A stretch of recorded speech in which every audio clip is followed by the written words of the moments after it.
Yeah, sorry. That's kind of just that's kind of how I see it. It's your fault movies suck right now. So great job. Great job. But I've actually, to be serious, I've had a feeling for a while really that movies generally suck. And I guess to really kick this off, this is more of a feeling that I have had for a while. So what you're watching is kind of the beginning of a series where I will be, every few weeks looking more and more into whether or not this feeling that I'm having is actually correct, or if this is going to be me documenting becoming an old, boring person and just thinking that because I remember hearing people that were 60, 70, and 80 back whenever I was 15, 16, 17, 18, just saying, yeah, no, movies are starting to suck now. And I'm thinking there's absolutely no way that's correct. You're just an old person. So let's see if what it is that I'm thinking is or is not, at least has some validity to it. So to kind of describe what I mean by it's your fault that movie sucks. So yeah, we are starting from a feeling. I'll just kind of lay out what it is that I'm kind of seeing or think that I see is going on right now. And I'll try and then debunk it over the next few videos. So that's what's going on right here. And so I've got a feeling really that movies generally suck right now. And definitely there has been a huge, I think I'll look for numbers on it, but I think it's pretty clear that the love for streaming, the love for TV shows, the enthusiasm for the long form of storytelling has skyrocketed. And the enthusiasm for movies is not really there anymore. It's being replaced in a large way. I mean, it's still kind of the gold age of TV. And yeah, just the love for movies has kind of been dwindling. And I feel like I said, I'll look for more numbers on that. But I feel like that's a safe place to start from where most people can agree that right now audiences get much more enthused by streaming shows, binging shows, than they do about movies that are coming out. And the movies that people are very excited about really follow more of a structure of a TV show. The movies that people get really hyped about, and by people, and whenever I say that, I mean the large audience. So obviously there are always going to be movies that people are hyped about. There are movies that I'm hyped about this year. It'd be silly to say that there's nothing to look forward to. But by people, again, I'm meaning the large audience that is abuzz with talk about a particular movie. Most of the time, the buzz for a large audience is being directed towards movies that act more like TV shows or more like series than movies. And I wanted to start this week because In the Heights came out, which I have not seen. I'm actually excited to see. Critically, that movie is doing very well. But in terms of box office, it is tanking. It is tanking fast. It's on track to lose like $150 million. Nobody is going to see this thing. And I don't think you can say it's star talent. I mean, Lin-Manuel Miranda is behind it. The director of Crazy Rich Asians is behind it, which actually did perform very well. So I don't think that this is something you can put towards. It's an original story.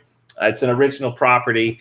People are not wanting to see it. This type of thing happens a lot. It's very difficult to get people to go and see original ideas nowadays. You've got to really have something like Christopher Nolan, who is coming out with some massive idea. And even still, that right now is really, he's growing off of the brand that he's had throughout the 2000s. And he still puts out quality work, but that you need to be part of a huge brand like that in order to get a following that's going to come out and watch an original product. Other than that, you've got to be attached to a brand like, say, you've got to be attached to Star Wars. You've got to be attached to a superhero movie. You've got to be attached to a series that has proven that it has brand potential. So Fast and Furious, it's been around for, I don't know how long now. It's got to be coming up on 2 decades. But people go and see these movies because they have this appeal of it's a series of movies that's continuing. There's always a place for them, but this is really dominating the market. It's dominating the box office, and it's dominating the attention span of audiences. And so comparing In the Heights to A Quiet Place, which still has the top box office, A Quiet Place is an example of a movie that is, and the review for it came out this earlier today, so go ahead and check that out if you'd like to. But it is a hour and a half long episode in the series of A Quiet Place. We're going to get a TV show, A Quiet Place. We're going to get lunch boxes. We're going to get a whole bunch of Quiet Place shit. And every single time a new Quiet Place movie comes out, let's see how it goes with starting to feel like they're incremental steps that aren't very consequential. And it's just kind of returning to a property that's going to be mined for eyeballs. And they're treating it like you would treat a TV show. And movies are starting to feel a lot more like the Sunday episode of your favorite TV show. And that sucks. That sucks because while you have a certain level of excitement to see the next part in a story, you don't get actual stories that go from A to B. They're done. They're concluded. And yeah, it feels a little bit cynical, but it also feels a lot like the way that things are right now.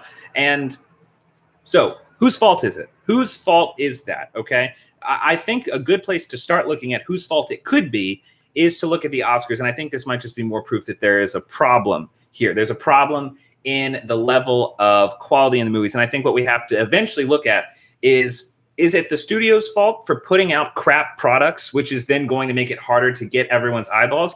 Or is it the audience who for years and years and years was just turning their eye to movies, not really, because let's, be honest, it is a business. Studios are not just going to put out incredible movies if they're not making money. So it's either going to be the audience was the first person to say, whatever. We're getting a little bit bored. And so then they found that the cash cow was the easy box office superhero movies type, that type of thing. Or it was that the studio ended up hitting a pipeline where they were able to get a bunch of money. And instead of still fueling entertaining, thought-provoking movies, they decided to double down and just sending a lot of their attention to this TV show-like structure of movies, which I think is eventually going to be kind of the dumbing down of storytelling in movies, which would mean that movies kind of suck. So let's look at the Oscars, because I think that the Oscars are not... You should never look at the Oscars in terms of how things, I guess, what would you say? It's a good litmus test to see how much attention people are paying to movies. It's not to say the state of movies, because the Oscars usually don't give it to the right thing. But in the past, whenever they've given it to stuff, you can at least say that there's a barrier of entry that you need to have or you need to go through in order to be one of the Oscar movies. So let's go back to 2009, Hurt Locker. Hurt Locker is still a movie that tons of people talk about. It's a movie that does not shove a message down your throat. It's a movie with an incredible story. It was a standalone piece of work, and it's something that many people still revisit and still talk about. Go on from there, you have things like The King's Speech, The Artist, Argo, 12 Years a Slave, which I would say 12 Years a Slave was probably the last movie that actually deserved to get an Oscar. But that would then be that's two movies out of 5 years. I would say that Argo, Artist, King's Speech had nothing. Barrier of entry was absolutely ridiculous. You then have 2014 Birdman, Spotlight, Moonlight, Shape of Water, Green Book, Parasite, Nomadland. Since 2013, most of the movies that have made it to win, these are the movies that actually won, had absolutely no point, had no reason being in these categories. And yeah, sure, the Oscars really work better in terms of looking back for hindsight. Most of these movies are totally forgettable. Parasite was fantastic. Parasite was one of the best movies in the last 20 years to win Best Picture. And I think that is also an example. First of all, great for it.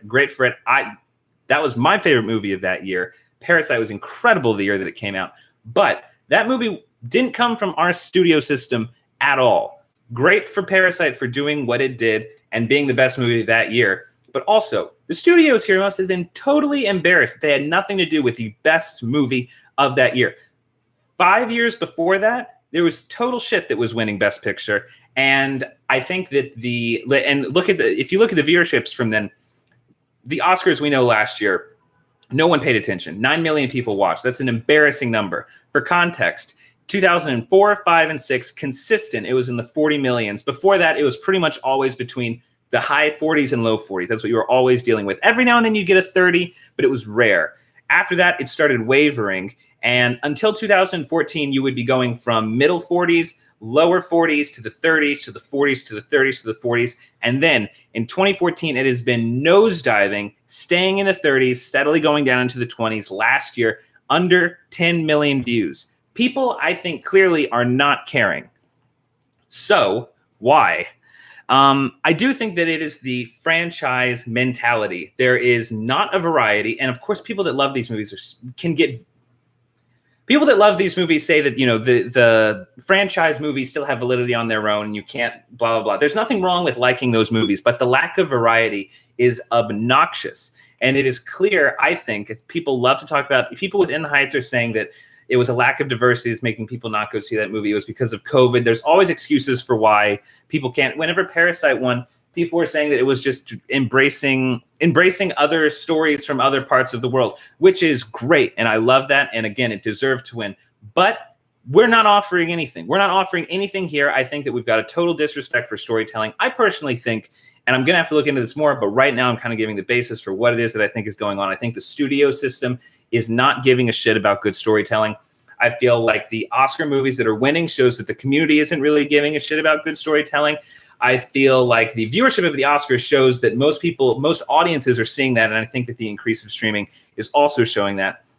There are a few things that I think need to be looked at. I'm going to be looking at because obviously what is happening at the Oscars is not a good tell as to what people think of the movies that are coming out. So I think you have to look at download history, movies that are purchased to own on streaming services or physical media that was bought over the last 10 years compared to the last 10 years before. See if maybe everything is just cyclical in terms of people like watching older movies whenever they revisit movies. They don't like to revisit stuff that's going on right now. And maybe it is. We'll see. Maybe there's nothing wrong. Maybe people do absolutely love movies. I don't think that they do. I think people are losing patience with the studio system because a lot of money goes to the franchise system, which gets boring. People don't end up wanting to put a ton of attention towards that in terms of what would you say? People don't want to.